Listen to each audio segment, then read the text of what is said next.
sound has the ability to transport us into the past, back to a memory, back to a moment that maybe you don't even know that you consciously remember. But sound can spark a thought, it can spark a memory and take you back into that moment. We all have sounds that remind us of our time at college, or a song that reminds you of an ex-boyfriend or an ex-girlfriend, a piece of music that takes you back to a moment in your past that has a certain emotion attached to it. It could be sadness, joy, experience. And sound can make us angry.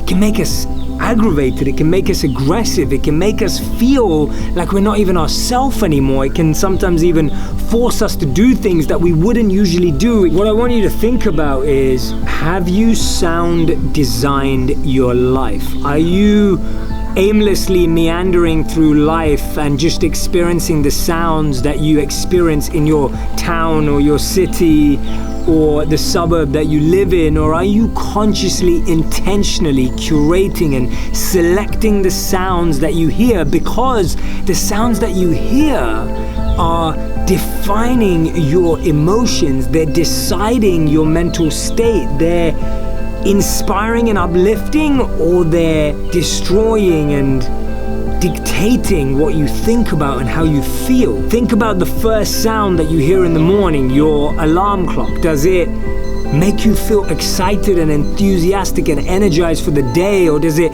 shock and alert you into jolting up in the morning and waking up in a state of anxiety and pressure? Because that is the energy that you will carry on throughout the day. When you're on your morning commute, are you listening to songs and sounds that uplift you? Are you listening to podcasts that educate you? Or are you just buzzing, listening to the traffic?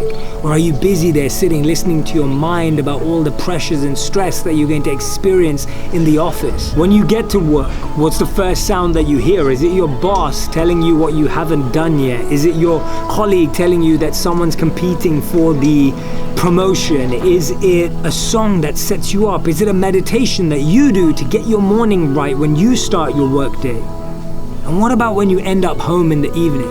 Are you mindlessly turning on that box and pressing play on that streaming provider so that you can just once again dive deep into this immersion of useless, insignificant sound, which only takes away energy from the creative process, only takes away energy from anything that you want to do with passion or focus in your life? When I lived as a monk, our life was sound designed or soundscaped. We woke up to natural sounds. It could be the birds, or it could be natural water flowing nearby. We started our mornings off with mantras, sacred vibrations that set up our mind and consciousness to be open to opportunities and accepting peace and happiness and joy settled within. We'd open up our ears to the sounds that would uplift and inspire and motivate us, and turn our ears or close them from the sounds that would take us away. Even the words that we hear have so much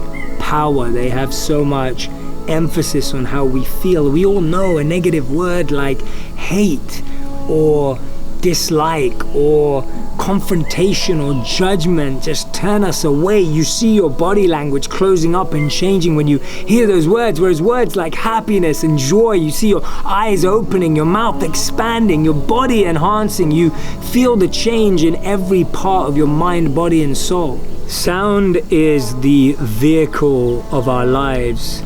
Just make sure it's taking you in the direction you want to go.